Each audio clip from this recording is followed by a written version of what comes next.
Sol Palmeras just wrapped major renovations for the winter 2026 season, and here's what most travelers miss. This is an all-inclusive property where your package actually covers round-trip airport transfers from Juan Gualberto Gomez International Airport.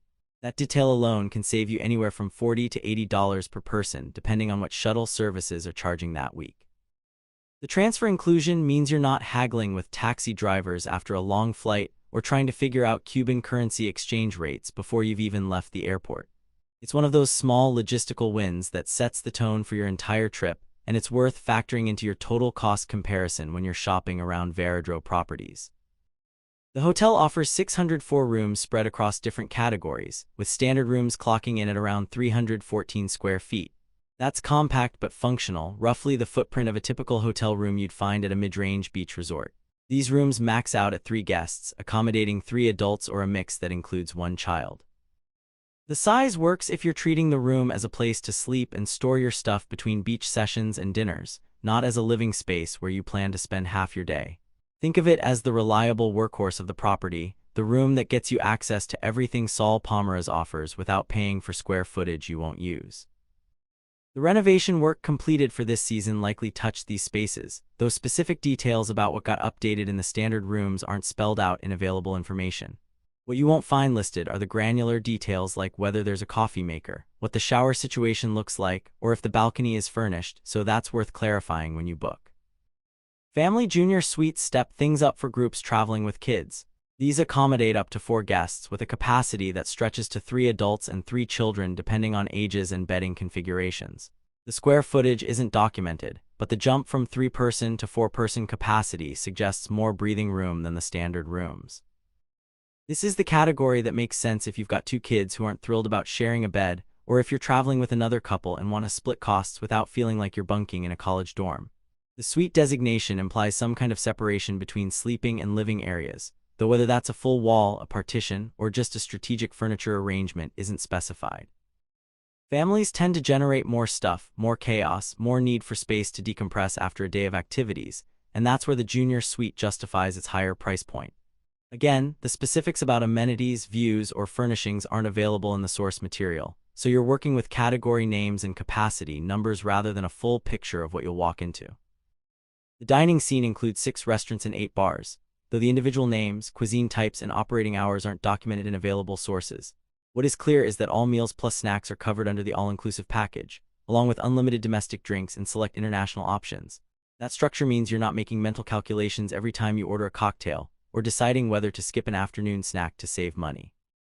The inclusion of select international drinks is the detail worth noting, because not all-inclusive properties extend beyond local spirits, and if you're particular about your gin or your whiskey, that matters. One operational change coming out of the renovations: services previously offered at El Mojito are moving to Sol Cubano Beach Bar, which has been upgraded as a seaside gastronomic experience. That language suggests more than just a bar serving frozen drinks, implying some level of food service or at least elevated bar snacks with an ocean view. The seaside location means you can stay in your swimsuit, shake the sand off your feet, and grab lunch without trekking back to your room to change. It's the kind of setup that keeps the day flowing without friction.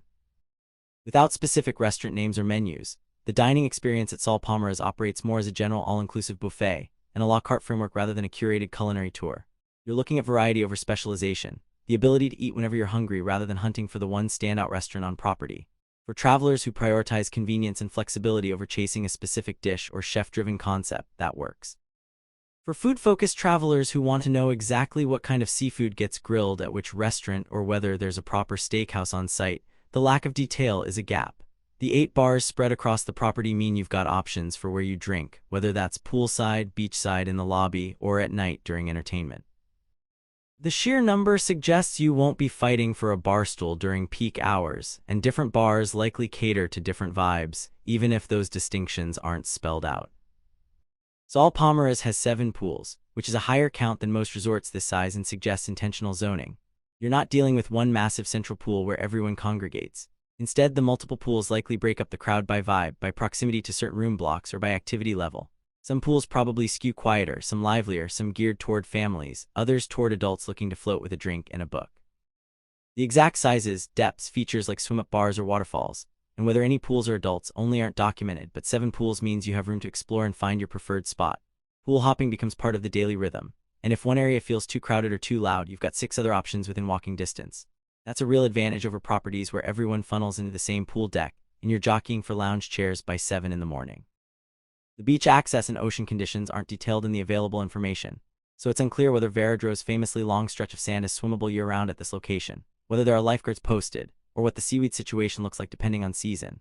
Varadero is known for white sand and turquoise water, but individual properties can have variations in how the beach is maintained, whether there's a reef close to shore for snorkeling, and how the wind affects swimming conditions. Sol Palmeras includes non-motorized water sports in the all-inclusive package, which typically means kayaks, paddleboards, maybe pedal boats, or small sailboats. It's the kind of inclusion that sounds better on paper than it often plays out in practice, because equipment availability, wind conditions, and your own energy levels can limit how much you actually use these options. Still, having them included removes the barrier of cost, so if you wake up one morning and decide you want to paddleboard, you're not weighing whether it's worth $20 for an hour. Activities at Sol Palmeras include daily programming, nightly entertainment, and intro scuba lessons in the pool.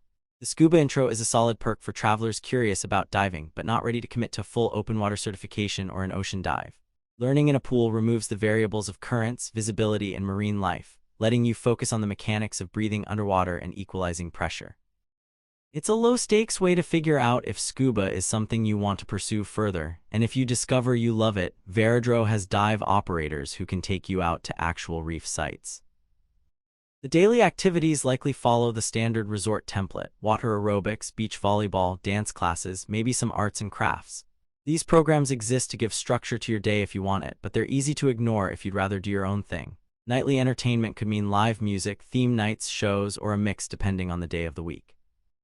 The quality and variety of entertainment can make or break the vibe after dark, but without guest reviews or specific descriptions, it's hard to gauge whether Sol Palmeras delivers memorable performances or just checks the box. The property lists golf among its facilities, though it's unclear whether that means an on-site course, a partnership with a nearby course, or just a putting green.